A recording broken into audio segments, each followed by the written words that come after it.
શાળામાં શિક્ષણ જગતને શર્મસાર કરતી ઘટનામાં પોલીસે આરોપી શિક્ષક સંજય પારેખને ઝડપી પાડ્યો છે। શાળામાં અભ્યાસ કરતી વિદ્યાર્થી સાથે અડપલા કર્યાનો શિક્ષક પર આરોપ છે।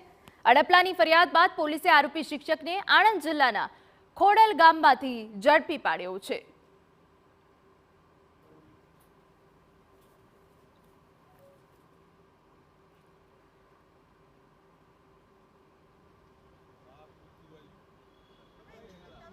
आरोपी जे छे एना क्लास टीचर संजय भाई छोटू भाई पारेख एमना आणंद एमनुं गाम आवेलुं छे खडोल गाम त्यांथी एमना घरेथी झड़पी लेवामां आवेल छे अने आ गुनाना कामे तपास अमलदार ने हस्तगत करी तपास अमलदार ने सोंपवामां आवनार छे अने हाल गुनानी तपास चालू छे। છોટાઉદેપુરની એક શાળામાં અંગ્રેજીનું શિક્ષણ આપતા નરાધમ શિક્ષકે શાળામાં અભ્યાસ કરતી સગીર વયની વિદ્યાર્થીની પર નજર બગાડી। ધોરણ 9માં અભ્યાસ કરતી 13 વર્ષની સગીરા પર 51 વર્ષીય વર્ગ શિક્ષકે વારંવાર શારીરિક અડપલા કર્યા। એટલું જ નહીં, કોઈ પણ વ્યક્તિને આ અંગે જાણ કરી તો હોસ્ટેલમાં ફોટા વાયરલ કરવાની સગીરાને ધમકી આપતો। આખરે કંટાળીને સગીરાએ તેના માતા પિતાને જાણ કરી અને વાલીઓએ પણ હિંમત દાખવી લંપટ શિક્ષક સંજય પારેખ સામે ફરિયાદ નોંધાવી।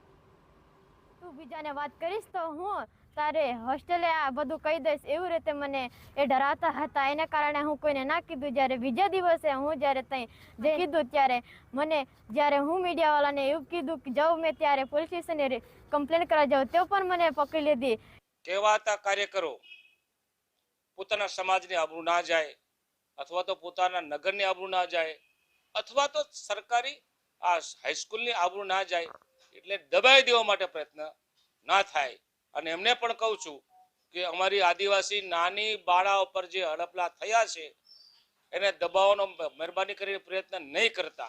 જે સ્કૂલમાં અભ્યાસ કરે છે એ સ્કૂલના ટીચર છે એમની જો બાળકી ઉપર એમને બીભત્સ માંગણી કરેલ, છોકરીએ ના પાડતા એમની જોડે શારીરિક અડપલા કરેલ તે બાબતની ફરિયાદ આવતા આજરોજ ફરિયાદ નોંધી લઈ દાખલ કરવામાં આવેલ છે। ધોરણ 9ની અંદર અભ્યાસ કરતી એક વિદ્યાર્થીની સાથે એ જ શાળાના શિક્ષક સંજય પારેખ દ્વારા શારીરિક અડપલા કરવાની એક ઘટના ગત રોજ પ્રકાશમાં આવેલ છે।